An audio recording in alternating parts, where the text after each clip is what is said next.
हाँ जी, गुरु notes free video में आपका स्वागत है।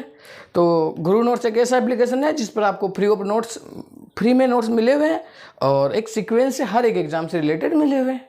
ठीक है, तो अपन सबसे पहले उसी नोट्स के देखते हुए अपन उसी के एक वीडियो सीरीज स्टार्ट करें। ठीक है, उस वीडियो सीरीज में आपको क्या करना, सबसे पहले मैं पढ़ाऊंगा राजस्थान का भूगोल। ठीक है, तो राजस्थान का भूगोल में सबसे पहले आपके पास टॉपिक है राजस्थान का सामान्य परिचय। ठीक है, राजस्थान का सामान्य परिचय देखते हैं।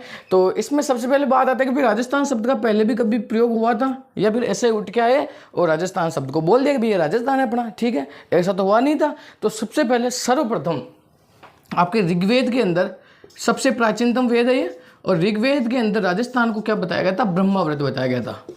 ब्रह्मव्रत भी बोल सकते हैं इसको। ठीक है, उसके बाद बात आती है रामायण की। रामायण किसने लिखी थी, वाल्मीकि ने लिखी थी। और वाल्मीकि ने भी कहा था कि ये जो राजस्थान का जो एरिया है वो क्या है, मरुकांतर है। राजस्थान के लिए मरुकांतर शब्द का प्रयोग किया था वाल्मीकि साहब ने। ठीक है, उसके बाद बात आती है कि सबसे प्राचीनतम जो आपके पास शिलालेख है वो आपके पास बसंतगढ़ शिलालेख। ठीक है, एक सबसे प्राचीनतम अभिलेख है बसंतगढ़ शिलालेख है सबसे प्राचीनतम। और इस शिलालेख के अंदर राजस्थान शब्द को क्या कहा था, राजस्थानादित्य। क्या कहा गया था, राजस्थानादित्य। ठीक बात है, चलिए यहाँ तक तो कोई दिक्कत वाली बात नहीं। ये तो अपने पुराने बात हो गई। ठीक, अब अंग्रेजों के टाइम की बात आती है। तो अंग्रेजों में सबसे पहले आए थे जॉर्ज थॉमस। ठीक है, तो जॉर्ज थॉमस, और जॉर्ज थॉमस ने राजस्थान को बोला था कि ये एक राजपूताना है। क्योंकि जब वो आए थे राजस्थान में तब लगभग लोगों के सब लोगों के सर के ऊपर सापे वापे बंधे थे और तलवारें उलवारें ली थी। उन्होंने बोला ये सब राजपूत है। तो राजपूत वर्ड को देखते हुए उन्होंने कहा ये एक राजपूताना है। ठीक है, तो जॉर्ज थॉमस ने राजस्थान शब्द को क्या बोला, राजपूताना, और ये 1600 ईस्वी के लगभग बोला था। ठीक है, और बात करते हैं इनकी एक बुक है, बहुत अच्छी फेमस बुक है, the annals and activities of Rajasthan. The annals and activities of Rajasthan. The annals and activities of Rajasthan. ठीक है, उसके बाद कर्नल जेम्स टोड आए थे। ठीक है, उसके बाद कर्नल जेम्स टोड आए थे, ये भी अंग्रेज थे। इनको घोड़े वाले बाबा भी कहा जाता है क्योंकि ये घोड़े पे घूम घूम के पूरे राजस्थान के शहर गए थे। ठीक है, तो कर्नल जेम्स टोड ने कहा था कि ये राय थाना या रजवाड़ा है, क्योंकि रजवाड़े जैसे रहते थे यहाँ, तो ये एक राय थाना या फिर रजवाड़ा है। ठीक बात है, राजस्थान भी लिख देते हैं। 3 शब्द का प्रयोग किया था। चलिए, ये तो प्राचीनतम बात हो गई, ये अंग्रेजों के टाइम की बात हो गई। अब बात करते हैं अपने जब एकीकरण हुआ था, तो एकीकरण के दूसरे चरण में राजस्थान शब्द का प्रयोग किया गया था, वो भी 25 मार्च 1949 में। ठीक है, तो अब एकीकरण वाली बात आती है। तो एकीकरण का दूसरा चरण, ठीक है, कौन सा चरण था, एकीकरण का दूसरा चरण। ठीक है, और एकीकरण के दूसरे चरण में राजस्थान शब्द का सर्वप्रथम प्रयोग किया गया था और 25 मार्च 1949 का हुआ था। आपने पढ़ा होगा एकीकरण, तो आपको पता ही होगा। 25 मार्च 1949 को राजस्थान का दूसरा चरण हुआ था और इसमें राजस्थान शब्द का प्रथम प्रयोग हुआ था। राजस्थान शब्द का प्रयोग हुआ था, राजस्थान शब्द का प्रयोग हुआ था पहली बार एकीकरण के टाइम। ठीक, अब बात करते हैं विधिवत रूप से कब अपनाया गया राजस्थान को संविधान के अंदर। तो 26 जनवरी 1950 को राजस्थान का छठा चरण चल रहा था, एकीकरण का छठा चरण चल रहा था। उसमें राजस्थान शब्द को विधिवत रूप से अपना लिया गया था। ठीक बात है, तो एकीकरण का छठा चरण था, एकीकरण का छठा चरण था। ठीक है, और कब हुआ था, 26 जनवरी 1948 को, और राजस्थान शब्द को क्या कर लिया था, विधिवत रूप से अपना लिया गया था। विधिवत रूप से राजस्थान शब्द को अपना लिया गया था। ठीक है, राजस्थान शब्द को अपना लिया। ये थोड़ी बहुत हिस्ट्रिकल बात हो गई राजस्थान के बारे में। अब बात करते हैं कि जब राजस्थान का निर्माण कर रहे थे तो उस टाइम जिलों की संख्या कितनी थी। तो बात करते हैं राजस्थान के निर्माण के समय जिलों की संख्या 26 थी। 26वां जिला आपके कौन सा था, अजमेर था। उसके बाद 26 से 33 तक अपन सीक्वेंस से पढ़ते हैं, कुछ जगह अपन ट्रिक भी यूज करेंगे, तो आप देखना बहुत अच्छे से। ठीक है, चलिए, ये चीज़ आपने लिख ली होगी। चलिए, नहीं लिखी हो तो स्क्रीनशॉट एक बार इसको पॉज करके लिख लेना। चलिए बात करते हैं जब राजस्थान का निर्माण हो रहा था, तब निर्माण के समय राजस्थान निर्माण के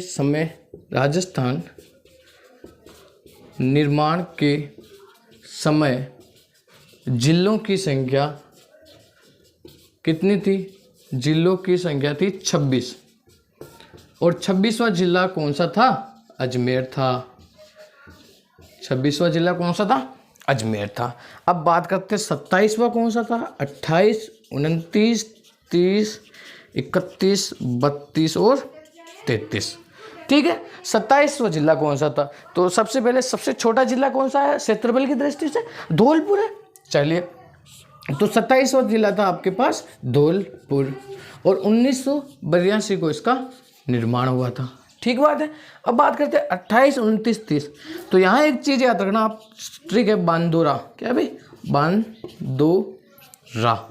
12, दौसा और राजस्थान, इन सब की तीनों की डेट क्या है? 1991। ठीक है, बात करते हैं 31, 32, 33। तो यहाँ पर भी आपको एक छोटी सी ट्रिक याद रखनी है, हन्नू करे प्रताप। क्या रखना है? हन्नू करे प्रताप। हन्नू करे प्रताप। हन्नू से आपको पता ही है हनुमानगढ़ है। चलिए, हनुमानगढ़ है। करे यानी करौली, करे यानी करौली। ये यहाँ पर राजसमंद है, सॉरी ध्यान रखना, राजसमंद, राजसमंद। ठीक है, चलिए प्रताप, प्रताप से आपको क्या लिखना? प्रतापगढ़, प्रतापगढ़। ठीक, अब बात करने हैं इनका सन कौन सा है। तो इसमें 3 जोड़ दो, प्लस 3 करेंगे तो 1994, 1994। 3 जोड़ेंगे फिर तो 1997, फिर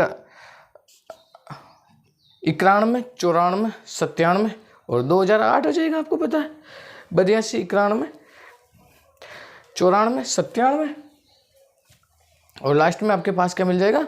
2008 मिल जाएगा। 94, 97, 98। अच्छा, ये तीनों, सॉरी एक बार यहाँ पर एक 3 है ना, ये तीनों 1991 है। फिर 3 जोड़ेंगे 1994, फिर 3 जोड़ेंगे 1997 और ये आ गया आपके पास, आपको पता है 2008 में बना था ये।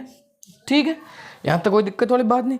अब बात करते हैं राजस्थान निर्माण के समय कुल संभाग कितने थे। ठीक है, इसको एक बार स्क्रीनशॉट ले लीजिए, बहुत इंपॉर्टेंट चीज़ है, कभी भी आ सकता है कि भाई इनका डेट आ सकता है, सीक्वेंस आ सकती है। ठीक है, कौन से नंबर पे कौन सा बना था और इनका सन भी आ सकता है। अब बात करते हैं राजस्थान निर्माण के समय संभागों की संख्या। क्या है? संभागों की संख्या। तो जब राजस्थान का निर्माण हो रहा था तो संभागों की संख्या कितनी थी? बेसिकली 5 थी। ठीक है, 5 थी। ठीक है, और 1949 की बात है ये। कब की बात है ये? 1949 की बात है, लिख लेना आप। 1949 की बात है, लिख रहा हूं यहाँ पे। उस समय संभागों की संख्या 5 थी और कौन कौन से संभाग थे? जयपुर, जोधपुर, उदयपुर, कोटा और बीकानेर। जैसलमेर को याद नहीं करना और एक भरतपुर को याद नहीं करना है। ठीक है, ये आपके 5 संभाग थे उस टाइम जब राजस्थान का निर्माण हो रहा था। अब देखते हैं कि अगर 5 थे तो इसके बाद 2 संभाग और थे, वो नहीं बनाए थे। लेकिन संभागीय व्यवस्था को वापस किसने बंद कर दिया था? तो बात करते हैं 1963 के 1963 में मोहनलाल सुखाड़िया आए थे, मंत्री थे उस टाइम के, साफा वाफा बांध के आए थे। उन्होंने कहा कि यार मेरे को ये संभागीय व्यवस्था ठीक नहीं लगती है, तो बंद करवा दी। भाई उनकी मर्जी है, वो थे उस टाइम के मंत्री, तो उन्होंने बंद करवा दी। ठीक है, बात करते हैं 1987 की, 1987। फिर वापस हरदेव जोशी आए। हरदेव जोशी, उन्होंने कहा कि भाई मेरे तो हर जगह बोर्ड बिठाना, यूनिवर्सिटी बिठाना मेरे बस की बात तो है नहीं, तो मैं वापस इसको स्टार्ट करूँगा। तो उन्होंने क्या किया? 1987 में वापस स्टार्ट कर दी। ठीक है, वापस संभागीय व्यवस्था शुरू कर दी। संभागीय व्यवस्था शुरू कर दी। ठीक है। चलिए ये राजस्थान का नॉर्मल परिचय हो गया। कल अपन स्थिति और विस्तार पढ़ेंगे। बेसिकली इसी के अंदर लोग बाग पढ़ा देते हैं स्थिति और विस्तार भी, लेकिन अपन स्थिति और विस्तार के 2-3 अलग अलग वीडियोस लेंगे और उसमें अपन कवरेंगे। ठीक है, अगले वीडियो में फिर से मिलेंगे इसी जोश के साथ में। अभी के लिए इतना ही। जय हिंद, टाटा, बाय बाय।